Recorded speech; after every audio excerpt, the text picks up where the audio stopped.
Good afternoon and welcome to ACSM's Professional Development Webinar Series. Today's webinar will be on resume writing. Before we get started, just a few housekeeping things. If you have a question during the webinar, please type it into the question area on your screen and we'll try to get to as many as we can at the end of the presentation.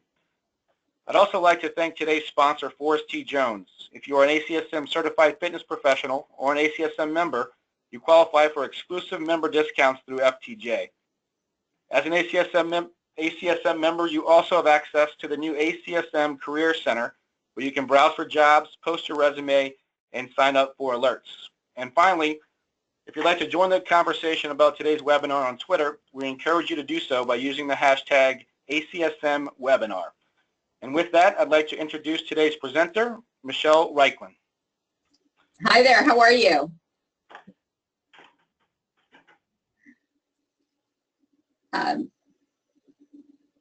Am I okay? Am I heard? Am I heard okay? Good, Michelle, go ahead. Okay, wonderful. It's great to be here. Just to give you a little bit of an overview of who I am and what I do. I started in corporate human resources. I was an HR executive, and I primarily concentrated in employment, employee relations, and training and development. And since that point, I have started a career management company that I opened in 2000. And I work with both individuals on how to best brand themselves, market themselves, and sell themselves for the career market and for job opportunity, as well as to brand themselves online for establishing themselves with a positive online footprint. I also work with organizations that are going through reductions in force and do training and development with soft skills. So today, what we are going to talk about is resumes. Just to give you a quick little overview of where the resume came from and what the thought process was in the need for one. And we'll talk about the paper resume, the difference between a resume and a CV, a little thing that I call the dry turkey, and purpose, components, strategies, some quick tips, and then how we really doctor up the quote-unquote dry turkey and make it so that it is an effective marketing tool for you when you are searching for an opportunity.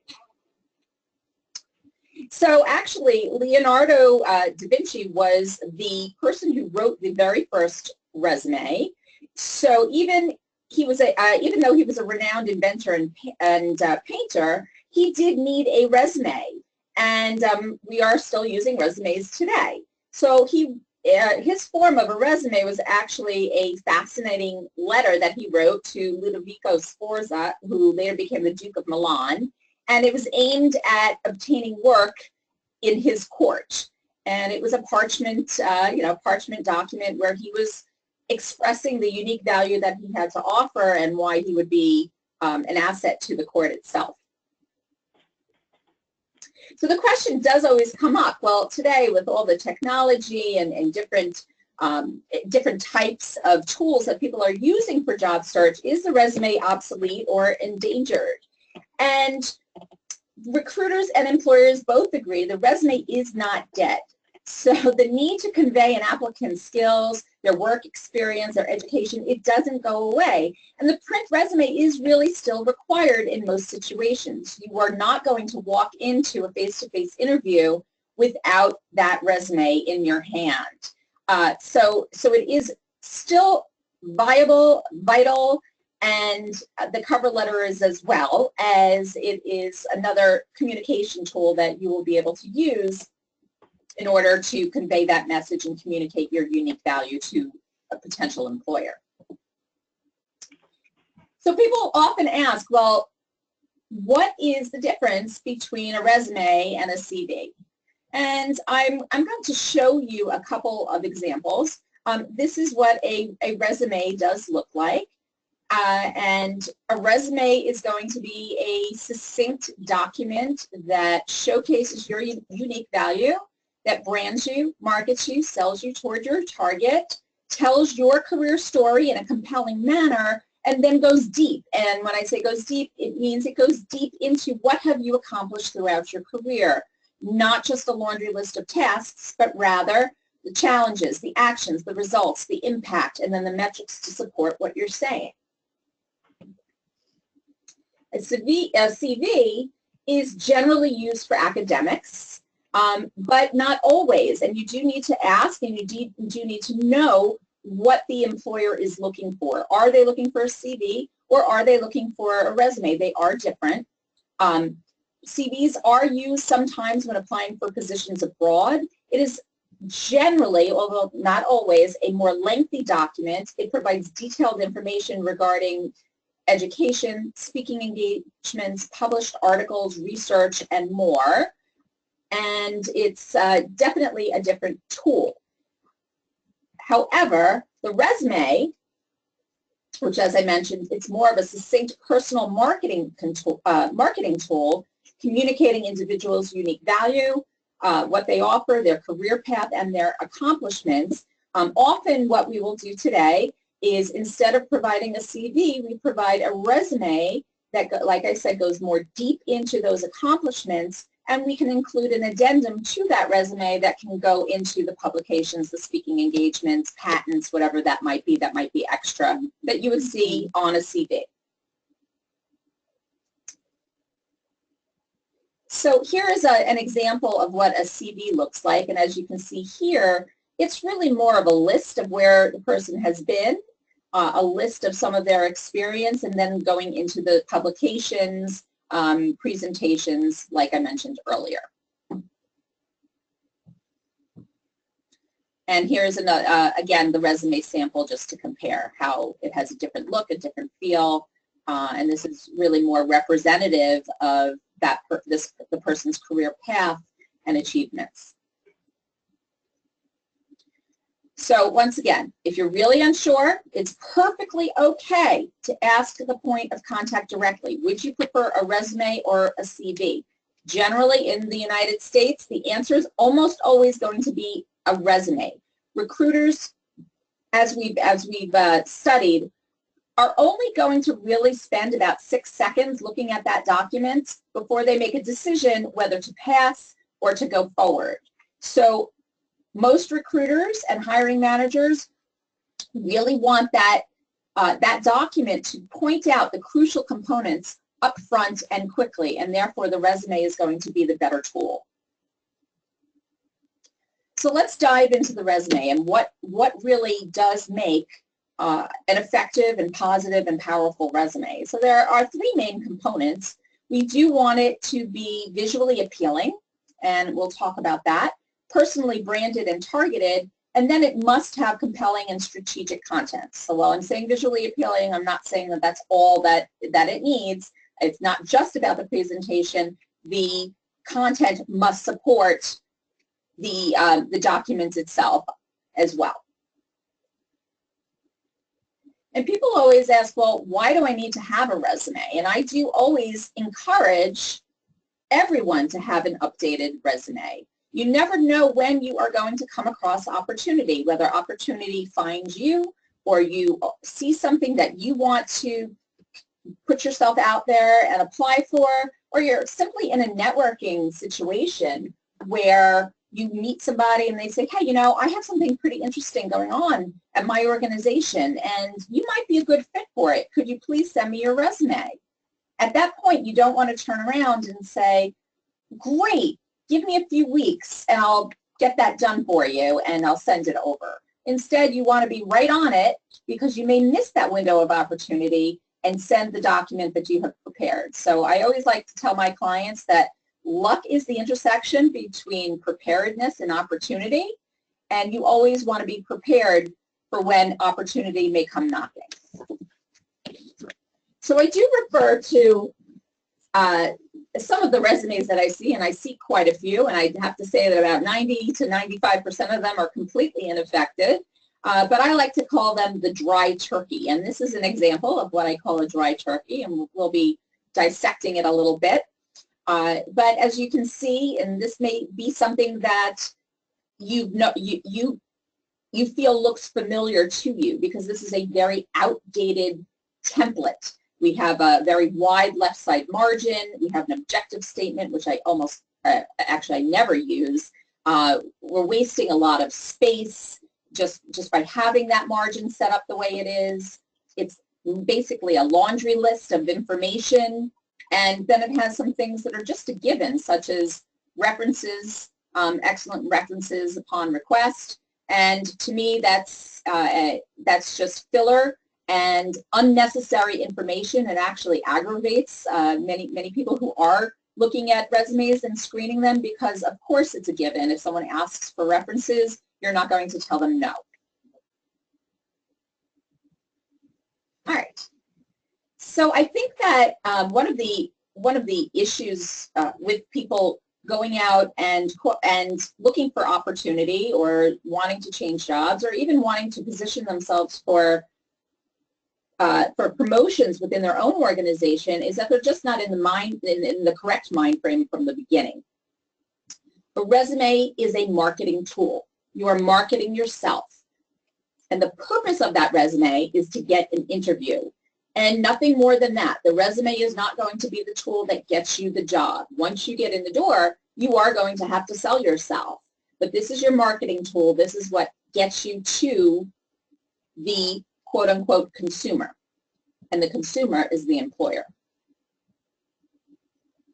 I just like to throw in a little funny here for you.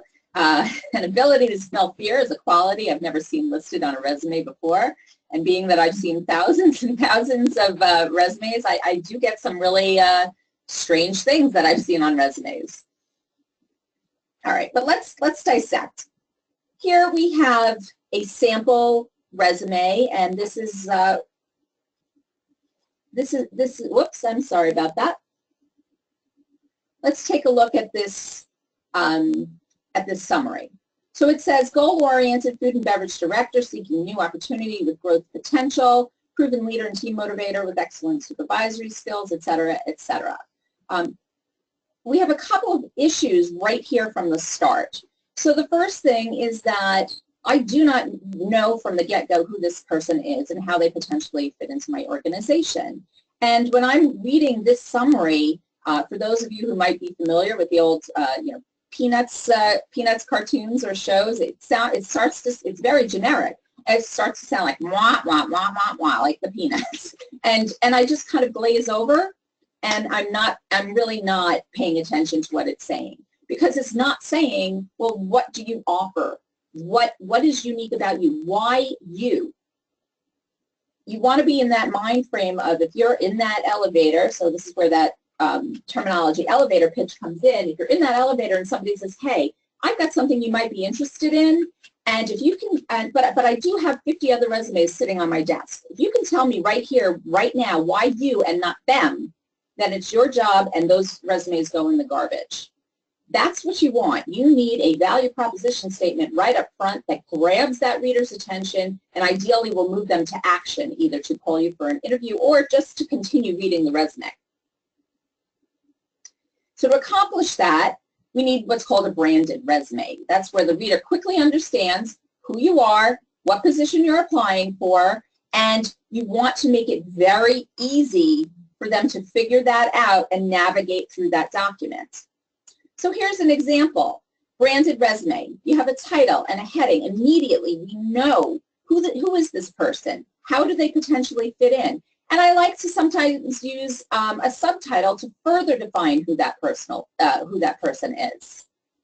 Another key component to a resume today is a core competency section, or something that could be called key skills or key skill areas, areas of expertise. There are a few reasons that we include this type of section in today's resume. The first is that if the resume is in one hand and the job description is in the other, you've made it very easy for the reader to eyeball back and forth and see that you have the basic skills of what they need. The other reason is that most resumes today are going through some form of an applicant tracking system.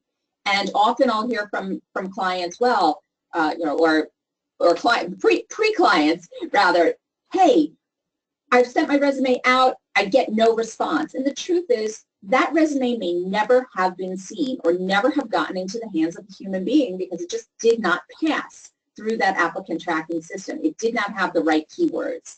You want to know, what is it that the person who might be looking for somebody like you is looking for, and then you want to include those words within that resume. So just to go a little bit deeper, to make it make sense. What is a branded resume? So I like to start with packaging. Just like a product, you want to be in that mind frame. I am a product and I am marketing myself to a consumer, and that consumer is the employer. So if you just think, if you were taking a young child, let's say around 3 or 4, to the supermarket, and you put them in the cart, and you're riding down the cereal aisle, and you say, hey, pick a cereal. What are they going to pick? They're going to pick something that maybe has fun cartoon characters, or is flashy, or has a lot of color, and then you take that box off the shelf. So it gets off the shelf. Then you take a look and you see, well, what are the ingredients? So here we have to the left ingredients. I'm looking through this as a, as either a parent or somebody who is a caretaker, and I'm saying, oh, look at all this. Fructose and glycerin and polydextrose, blah, blah, blah, blah, blah. So I say, ooh, that's not really what I'm looking for. And I put it back on the shelf, but it got off the shelf. That's goal number 1. Same thing with the resume. We want it to be visually appealing so that it gets off the shelf, so to speak, or rather out of that pile. Okay, but let's look at another label that has more of maybe what we're looking for. So let's take another box off the shelf or resume out of the pile, and oh, it's got, whole grains and sesame and barley and et cetera, et cetera. This is looking a little bit more attractive. It's more of what I'm looking for. It has the right ingredients. So I'm going to go further. And then I take a look at, well, what's the value? So the value is what's in it for me from the reader's standpoint, the employer's standpoint. And here, so this box says, American Heart Association certified, or it shows you, it's low calorie, it's low in sugar, etc. And that is the value. And we want to make sure that that resume is really communicating the value. So here's a before. So again, we have that summary statement that really is generic and not saying anything very interesting, that wide margin, a list of what this person has done, and we're really not that interested. Instead, we create a document that really does market this individual.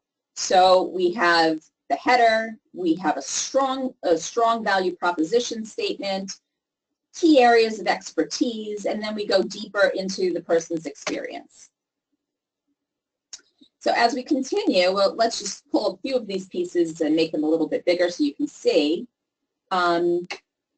Here is even just down to the contact information. Here is an individual.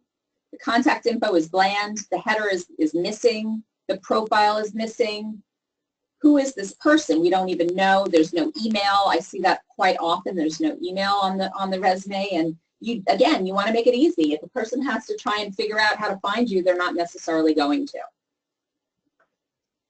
And continuing, we've got gaps in the dates, chronological format, passive language. We've got tasks versus accomplishments, and none of those are really going to fly. We want something that is definitely showing us more of what that person has accomplished throughout their career. So the basic components: a header, summary, profile, clear, easy to read. Here's an example. This is not an objective statement. Objective statements are applicant-centric. They talk about what you want, and everybody can say that they want to work for an organization that has room for growth and potential, et cetera, et cetera, et cetera. That's not what this is. This is, what about you makes you unique? Why do they need you? Next, tools, skills, areas of expertise, that core competency section. There are a few ways that you can set it up, and I already explained the why between the easy for the reader as well as the applicant tracking system, and these are a few examples of what it looks like. Next, we have responsibilities and achievements. What have you performed, the outcomes, anything that makes you stand out, the impact that you may have had. And we want to tell the full story. We want to say the challenge, the action, the result, the impact, the metrics to support whatever it is that we're saying. Here is another example of responsibilities and achievements where, again, we're saying, here's what we were supposed to do, here's what we did, and then here are the results. Your education, professional development, training, licenses, certifications, that would be another section. And now let's move into our strategies and how do you go about accomplishing this. So strategy 1, who are you? How do you want to be perceived? Do you want to be perceived as the CEO? You know, who you are relates to what you have done professionally, and how you want to be perceived relates to your career goals. So this may be a piece that you can use in a subheader or in your summary profile. Who you are and how you want to be perceived. We have a header, we have subheaders. Focus and direction, make it really clear. Who are you? What direction are you going? Here are some examples. Strategy 3, I like to call it don't tell it to me, but sell it to me, using that CAR formula, challenge, action, result. You're the product that needs to be sold. So you don't want to tell it, for example, increased membership and equity value, period. Instead, you want to sell it. Here are examples. Spearheaded membership director responsibilities and bolstered total membership from 312 to 400, et cetera, et cetera. Much different than the first statement. You want to think big. Keep it big. You're going to show off your accomplishments. This is a bragging tool. If it's substantial, you include it. If it's, the little stuff, you're going to save it for the interview. Again, you've got less than 6 seconds to make an impression. You want to make sure information is clear, consistent, and easy to read. Be mindful of font size. I like to say if I pick up a resume and I immediately need to whip out my reading glasses, and you've just reminded me as a hiring manager that my eyes are over 40, I'm really not happy with you. So you don't want to start me off in that kind of a mood. All right, you want to eliminate confusion, make it all clear. Keep it real. It is a sales tool, but you don't want to overstretch. You want to be able to speak to what you have on that resume and be comfortable with what you're saying. Always make sure that it's the truth and that you're presenting it as such. Some quick tips. We've gone over a few of them. You want to make sure the font isn't too small. Must be error-free. You want to use a summary and a profile, not an objective. You're going to always write in the first person, but you're going to drop the pronouns. Use active verbs, not passive language. Break up your content into short paragraphs and bullets. That combination is easy on the eye. Make sure the content is rich with accomplishments. Only include your professional information. You do not want to be talking about personal information on your resume. That is something that you can do in LinkedIn, but not something that belongs on a resume. Keep it to an appropriate length. Generally, your resume, if you have experience, is going to be a 2-page resume. Generally, 90% of the time, that's what I write. You do not want to waste your reader's time with fillers, like I said, like references available upon request, or other fillers that that people do use. And you want to pay attention to the design, because you do not want that resume looking like a template or looking like the others that are in a pile. It needs to differentiate itself. And just another little funny as we start to talk about the adding a little gravy, spicing up that resume and what it can look like. Obviously, being cognizant of your audience, you want to know, you can definitely go creative. There are many ways that you can make your resume stand out, but you do need to know who your audience is and how far you can go. I have resumes that are ultra creative, resumes that are super conservative, but regardless of which way you go, you want them to stand out. So if we add a little gravy, here's one example that we have where it kind of pops. This is for an executive chef.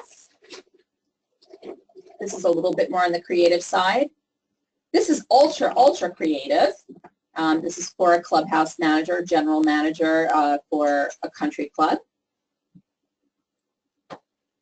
And again, ultra creative. And certainly there are many samples that I wanted to show you those just to see how you can make yourself stand out. But certainly I have tons and tons of conservative samples as well on my website, which I certainly invite you to check out. It's riklanresources.com. And I look forward to hearing from you and certainly happy to answer any questions. Great. Thanks, Michelle. We do have time for a couple questions, and I've got a couple here. The first one is, I'm just starting out in my career. I don't have a lot of experience to highlight. How do you recommend I position my resume? And that's an excellent question. I do hear that a lot. So when you are just starting out, what's most important is to really kind of evaluate what you have done. It doesn't necessarily have to be paid work. It could be work. It could be summer jobs. It could be internships. It could be anything where you have utilized any set of skills that might be applicable toward your future. Now, you will sometimes need some assistance in finding, well, what are those skills that are transferable? Because often people that are starting out don't realize that they have skills that that are certainly applicable in the quote-unquote real world. So, for example, I'll work with, let's say, a young recent graduate, and they want to go into fundraising, and they say, well, I've never done anything, I didn't do an internship, and then we go a little deeper and we talk about some of the organizations maybe they belong to. Maybe they belong to a social fraternity or sorority, and every national fraternity and sorority has a charity that's affiliated with them, and there are fundraisers throughout the year. So what was your involvement? It doesn't have to necessarily be your specific achievement, but it can be things that you have contributed to. So if you did a fundraiser and your fraternity or sorority raised $1,000 for cystic fibrosis, you can say that you contributed. And how? Maybe you were the person that put out the flyers, and then you can say you contributed to marketing an event for fundraising, etc. So there are a lot of ways that we can turn what is seemingly not experience into something that is relevant. I've got another question here. It says you talk about adding gravy to your resume. How do you feel about putting your picture on a resume similar to like your LinkedIn profile?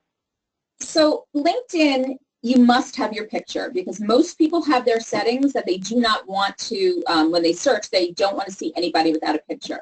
You absolutely cannot have a picture on a U.S. resume. It's different in many parts of Europe or even Asia, South America as well. But in the U.S., it can immediately disqualify you from consideration just because of best hiring practices. So absolutely do not have a picture on your resume. A follow-up to that, what about putting your LinkedIn link on your resume? If your LinkedIn is up to date and serving you well, and when I say that, I mean that it is rich and it communicates well the value that you offer, and it is not a cut and paste of your resume, which is a big mistake that people make. You don't want it to be a cut and paste of the resume. It's in a different voice. It communicates differently. It's keyword optimized differently as well. But it is important that the messaging be consistent between those documents. So if your LinkedIn profile is developed properly, then yes, absolutely put that hyperlink on the resume right up top in your contact information. Make it easy for that person to just go straight to your LinkedIn. And when I say put that hyperlink, you also want to make sure that hyperlink is personalized. And you just have to Google that personalized LinkedIn URL. Make sure of that. It helps in branding you. And make it easy, because they are going to look you up on LinkedIn. So if you do not have a LinkedIn profile, you absolutely must have a LinkedIn profile, because it is either the first or the second touch point for somebody that is looking for somebody like you. And if you don't have one, it's as if you don't exist. And people that do not have LinkedIn profiles are often passed over. And then we got time for one final one. It says, I've been in the workforce now for 15 plus years, and my resume has always been one page. Do you recommend one page or two? So if you have experience of 15 years and you can fit it on one page, then I would say you haven't done very much. It is a myth that a resume has to be one page. Generally, the one-page resume is reserved for somebody that is just coming out of school and doesn't have much experience. But even somebody just coming out of school that has, solid internships or part-time positions that we can put on there, it's going to be a two-page resume. 90 to 95% of the resumes that I write are two-page resumes.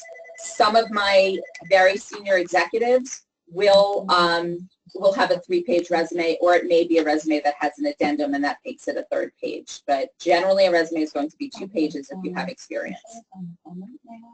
Great.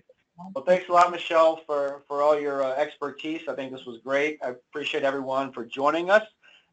There will be a recorded version of this emailed to you in the next day or so. Wonderful. Thank you very much for attending, and have a great afternoon. Okay, you too. Thank you, everyone.